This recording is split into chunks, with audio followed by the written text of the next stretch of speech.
Have you ever wondered what the world looks like through the eyes of the Nazgul? Those eerie, cloaked figures who haunt the tales of Middle-earth.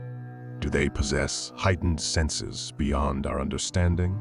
Do they hunt down their prey like bloodhounds, utilizing a heightened sense of smell? And what, if anything, do they consume in the darkness? Today, we dive deep into the mysteries of the Ringwraiths. Join us as we unveil the secrets of their senses and explore how these strengths or weaknesses affected their ability to track the ring.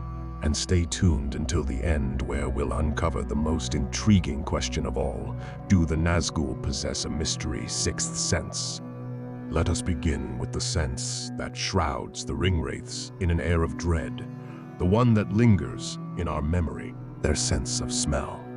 Do you recall that spine-chilling moment when a black rider, a harbinger of darkness, dismounted his ghastly steed and began to sniff the air as the unsuspecting hobbits attempted to flee the Shire? The sound of hooves stopped. As Frodo watched, he saw something dark pass across the lighter space between two trees and then halt. It looked like the black shade of a horse led by a smaller black shadow. The black shadow stood close to the point where they had left the path, and it swayed from side to side. Frodo thought he heard the sound of snuffling. The shadow bent to the ground and then began to crawl towards him. You might wonder, as I did, if the rider was tracking the One Ring itself. But that notion crumbles under scrutiny. Given the rider's proximity to the ring and his failure to detect its presence, it appears that his olfactory prowess may be less than remarkable. Fortunately, Aragorn, the experienced ranger of the North, offers us a shard of enlightenment. And at all times, they smell the blood of living things, desiring and hating it. So, rather than the One Ring, the Black Rider was, in fact, seeking out the hobbits, lured, perhaps, by the unfamiliar scent of their very blood.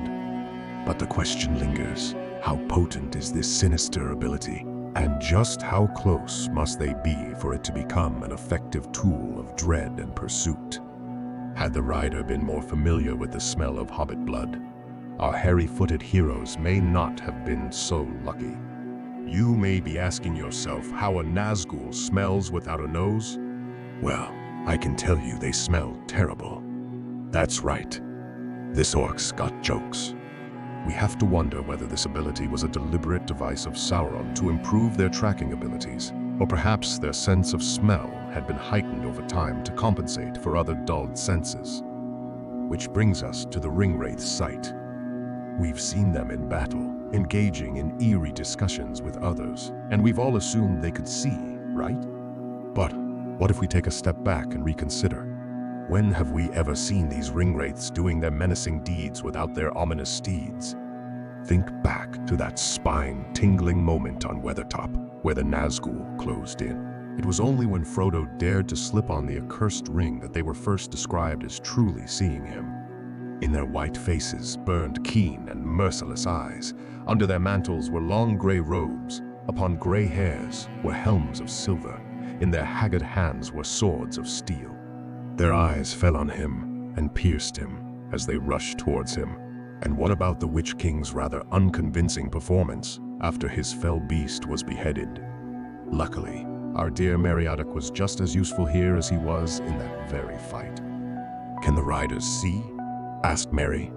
I mean, they seem usually to have used their noses rather than eyes, smelling for us. If smelling is the right word, at least in the daylight. To which Aragorn replied, "For the black horses can see, and the riders can use men and other creatures as spies, as we found in Bree. They themselves do not see the world of light as we do, but our shapes cast shadows in their minds, which only the noon sun destroys, and on the dark they perceive many signs and forms that are hidden from us. Then they are most to be feared." So, it seems that during the day, the Nazgul are pretty much blind to the world of the living, relying on their steeds like oversized, menacing, seeing eye dogs. Gandalf himself echoes this unsettling truth in Rivendell when speaking to Frodo. The riders made straight for you as soon as you fled. They did not need the guidance of their horses any longer. You had become visible to them, being already on the threshold of their world.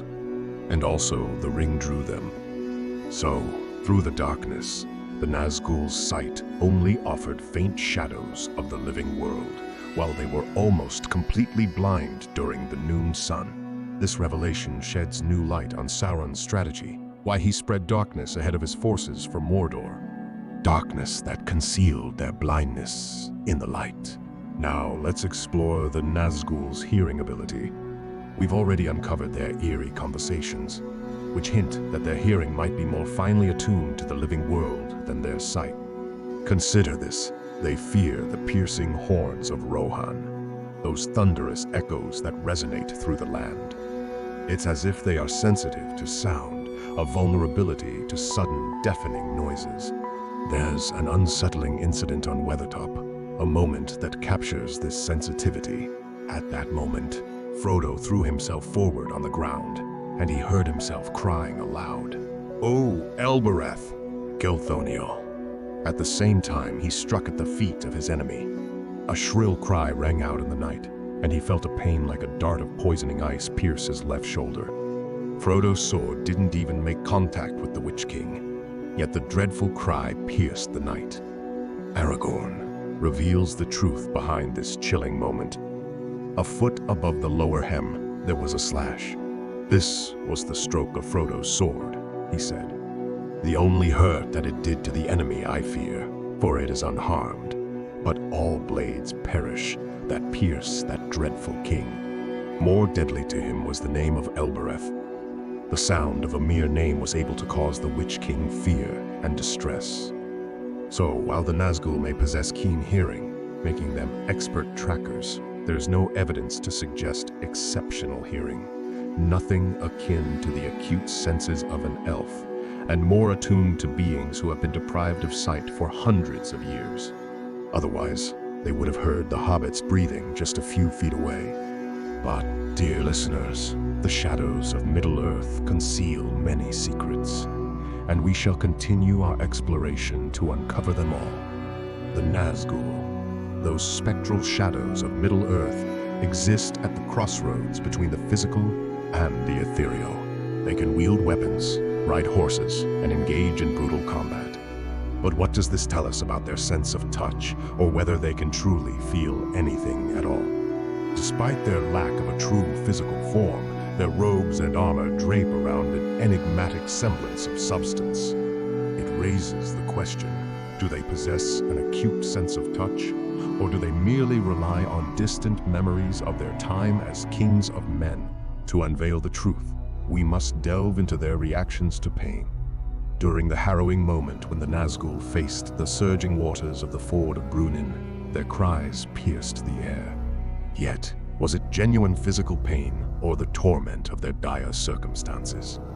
To find conclusive evidence, we must look deeper. It's within the fiery chaos of the Battle of the Pelennor Fields that we witness one of the Nazgul receiving real physical damage. Merry, a hobbit of incredible bravery, struck the Witch King from behind. His blade tore through the dark mantle, piercing the sinew behind the mighty knee of the Nazgul.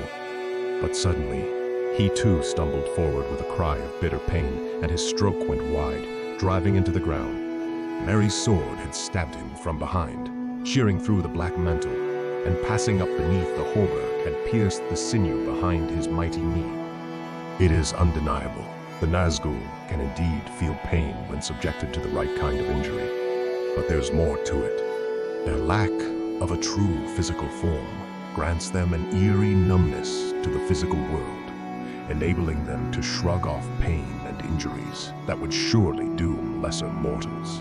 Thus, they persist in their relentless pursuit of the ring, their existence marked by an uncanny resilience to the physical realm's torment. The Nazgul, evermore enigmatic and fearsome. Now, my fellow adventurers, let's embark on a journey into the unknown. We've unraveled the secrets of the Nazgul's four main senses, but there's something more to discover.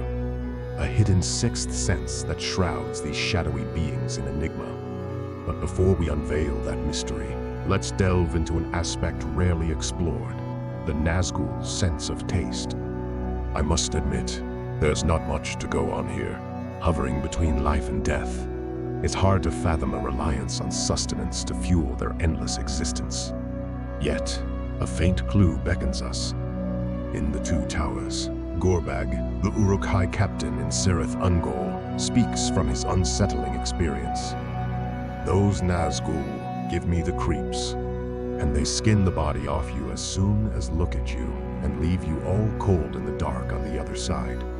This detail, aside from conjuring images of insubordinate orcs wandering the shadowy realm, hints at something crucial. The Nazgul, thankfully, do not seem to consume the orcs. Considering their regal past as kings of men, orc meat probably doesn't tantalize their taste buds.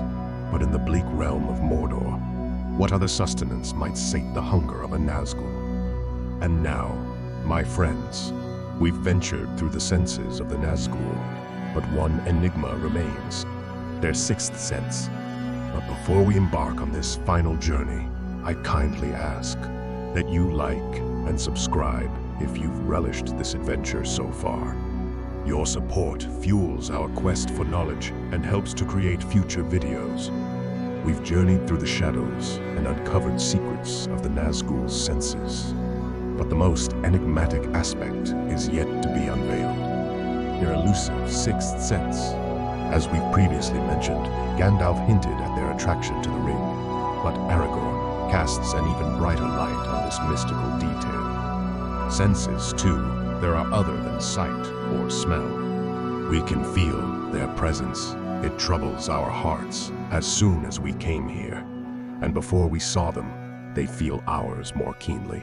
Also, he added, and his voice sank to a whisper, the ring draws them. From these cryptic words, it emerges that the Nazgul possess an innate ability, something beyond sight or sound, that allows them to sense the very life force of the living. This extraordinary ability adds a chilling layer to their menace, a hidden power that they may not have fully unleashed in their relentless pursuit of the ring. We hope this newfound understanding of these spectral beings won't haunt your dreams, but rather ignite your curiosity. Which sense do you think is the most potent? Comment Krug Life below for a mention in my next video. Thank you for joining us today. Share your thoughts below, and we look forward to sharing more adventures with you soon. Until then, take care, and may your path be free of shadow.